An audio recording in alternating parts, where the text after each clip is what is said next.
Hi, good afternoon, everyone. I'm just few steps away from everyone happy hour. So what I would like to, it's been honor to be presenting at this PCI SSC conference. So what I would like to share you, all of you today is about the emerging of the QR payment in Southeast Asia. So everyone knows that the payment trend has been evolving around the globe. But every country has its own different evolvement. We see the US, Europe, they start from magstripe and then evolve it into chips, contactless, and digitize it, tokenize it into digital phones, tokenizations, digital wallets.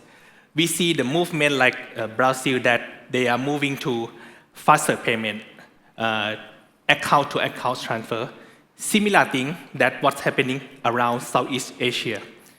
So let's take a deep dive into Southeast Asia. We see the growth of the money transfer, account-to-account, in our Southeast Asia regions. Every country has its own QR payment standards. So in Thai, we have like Thai QR payments. In Singapore, there is a Singapore QR or Do It Now in Malaysia, Philippines, Indonesia, Myanmar. Every country in Thailand have started their own QR payment. And the rise of this QR payment happened or driven by 4 factors. First one, because of the mobile penetrations. We see that every Thai people have a mobile phones, but not everybody will have cards, debit cards or credit card, but everyone has a mobile phones.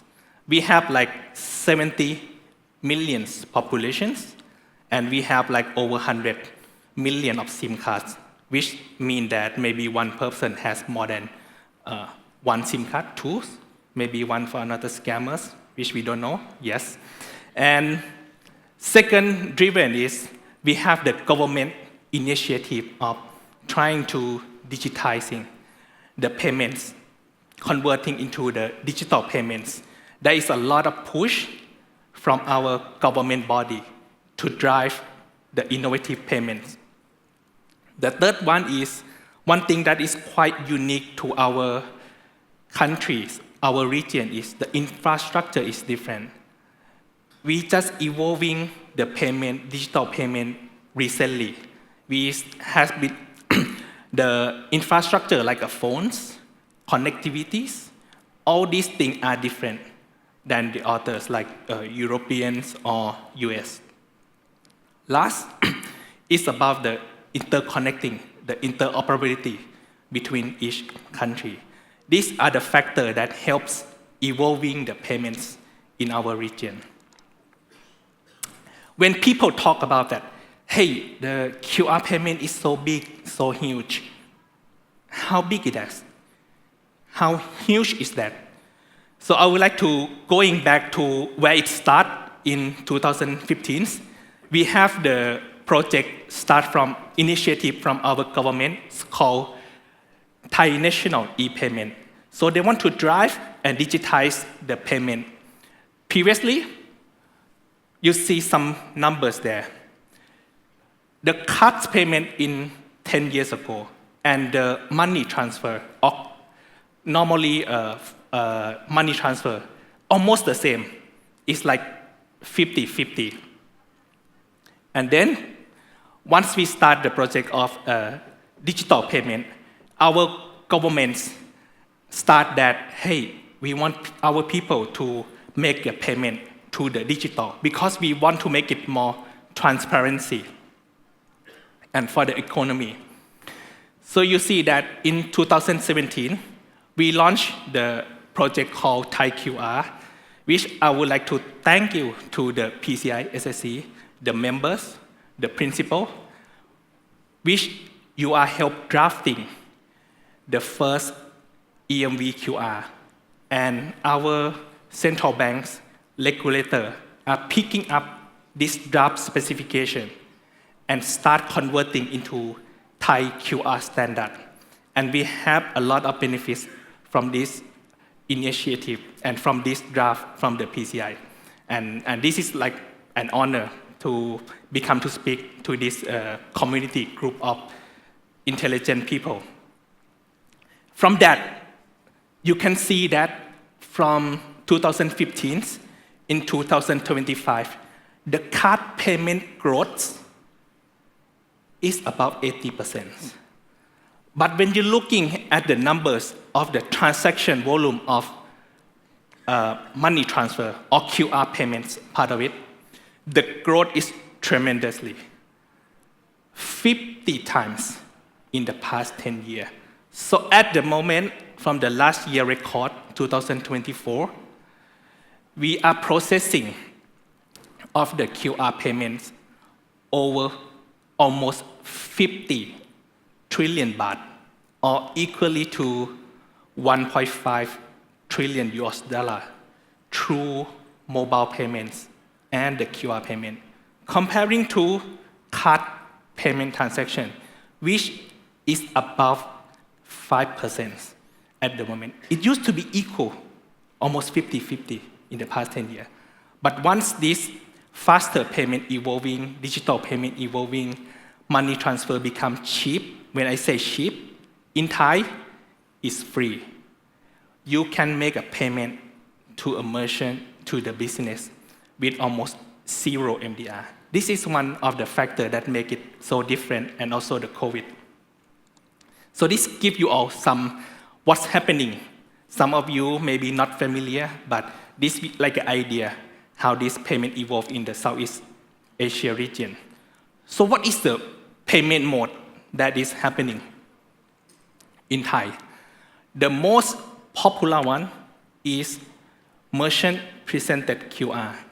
When you're going anywhere around Thailand, I believe you will see a QR sticker, which is the most cheapest way of deploying the acceptance of payment.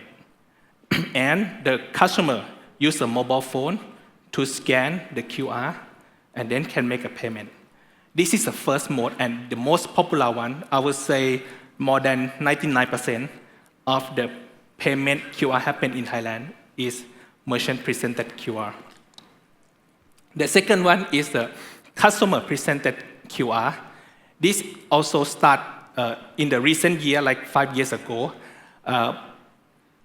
The customer use a mobile banking application to generate the QR code, and then the merchant use a POS machine or EFT POS to scan the QR code and authorize the transaction. It keeps getting involved and increase more and more. When we talk about the QR payment, what about the source of fund that we can do for make payment? First, we start from account to account. And then in the recent year, we start to see the scheme adopting the standard and then start to enable the card payment, Visa, MasterCard, UPI, and we believe there will be other schemes joining this rail, joining this payment method more and more. So how the customer make payment? QR is just a representing of information. But when you want to make a payment, the customer need to have a mobile application, mobile banking application, which everyone, if you are Thai nation, you can apply it for free from the bank and get the mobile application. Now no one carrying the cards anymore because you can use the mobile to even withdraw the cash from the ATM machine. This is something has been evolving. And when you use the mobile application to make payment, you can choose what source of fund you want to make a payment. It either can be from your account, maybe you can have 10 accounts, or it can be one of your cards to make a payment. What's the difference? Okay, we talk about the benefit of the QR. The card has been around for over 20, 30 years, more than that. QR, we just started like 8 years ago. In terms of functionalities, at the moment in Thai, there is some functionality that is still missing comparing to the traditional card payments. such as offline payments.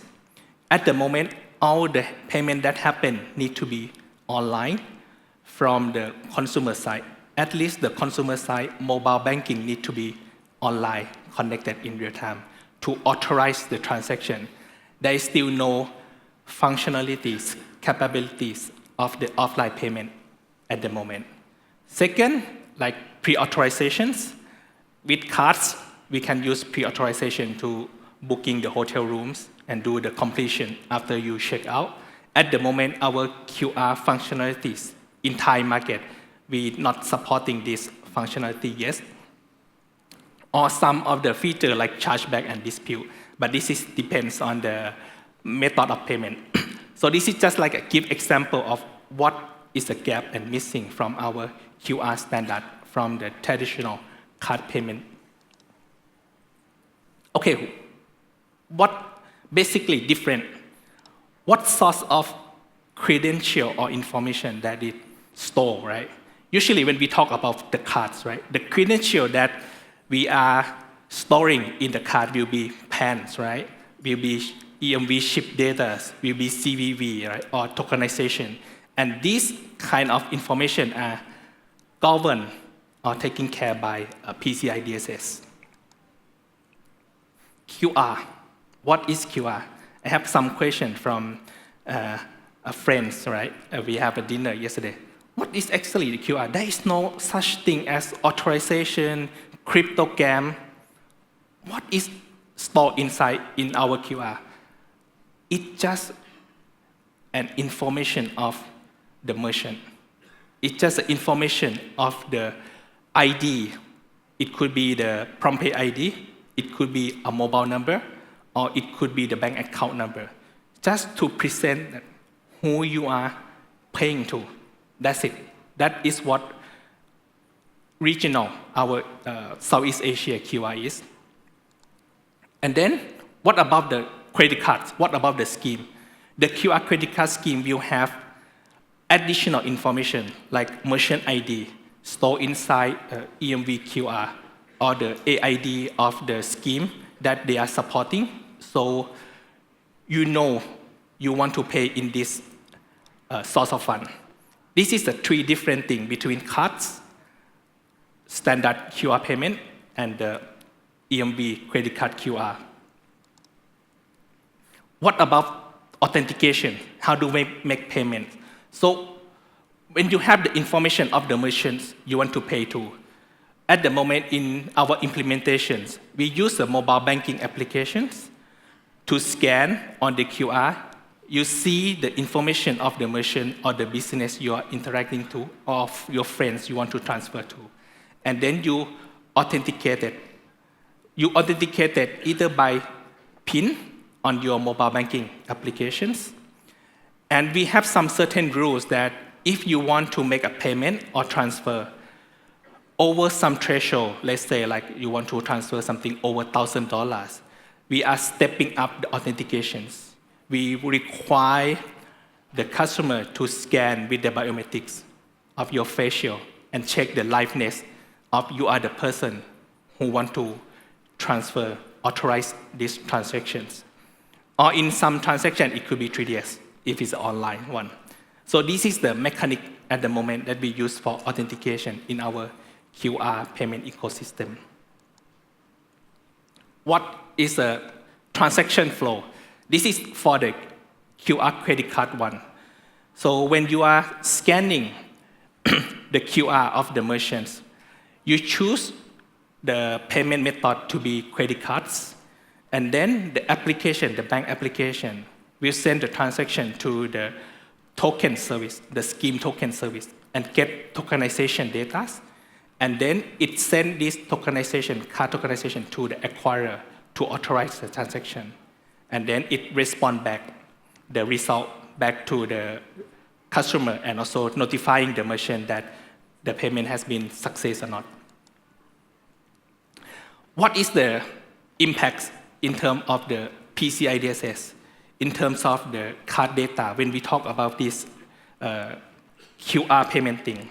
I think there will be some scope, there will be some security need to be revisited when we talk about the PCI. The risk that involving in this QR payment, we see some risk like, because the QR is just a presenting of the information, right? So there can be a spoofing, or it can be tampering of this QR information. So we heard something called phishing, right? This can be like phishing. So it's a tampering the QR to change the recipient account to be someone else. We see the threat, the risk of like a malware or the mobile customer phone got virus, and then you got taken over the account or the control. We see some implementation that might not be correct in terms of the banking application, the security implementation, the way how you secure your storage, your credentials, your authorizations. We see the risk from the social engineering or man in the middles. There is a lot of scamming happening. So even you have the most or the best technology protected, but sometimes it's happened from consumer or the behavior of the customer side. And then we have some complexities or some challenge at the moment that because of one single QR, we are combining all sorts of payment type inside. What about how you experience of the user when they want to make a payment? Do you choose start with the QR of the credit cards, or you choose to go with the bank account first? This sort of thing is still has been discussed and going on debating between the market that we see. So, from the merchants, what is PCI involved in this? If it's related to cards, merchant present or customer presented, this could be in the PCI scope. But if it's related to the account transfer, this probably maybe at the moment is out of the scope of the PCI SSC. The threat, the challenging that we foresee in the future, like the panelists earlier today, we see the challenge from the AI. At the moment, our authentication, we use multi-factor PIN and also biometrics. What about our biometrics? We got challenge from the new evolving AI, machine learning, identity fraud.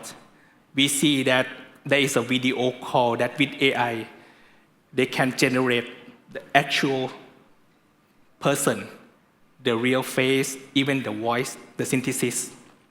This could be the threat for the QR payments. And also we see the challenge from the new technology like quantum cryptographies, that definitely we need to make the system resistant to the quantum crypto. What next? What I would like to see from this community is we earn a lot, I would say, our Thailand, we earn a lot from this PCI SSC community. And I like to thank everyone in this room and the team who has been working so hard to make the securities better and secure the payment that is impacting everyone that we have today. Today, I really live without cash for over 5-6 years already. What I would like to see is, I see the gap that PCI used to focus on card data, much on card data. But when it comes to the new trend of payment, QR payment, digital, blockchain, crypto, there is still a lot of scope that I believe the PCI, the committee, and everyone around here can help expand the scope and give us the better guideline, the framework, the security, and help evolving this for the better future for everyone. Yeah, so that's all for my presentation.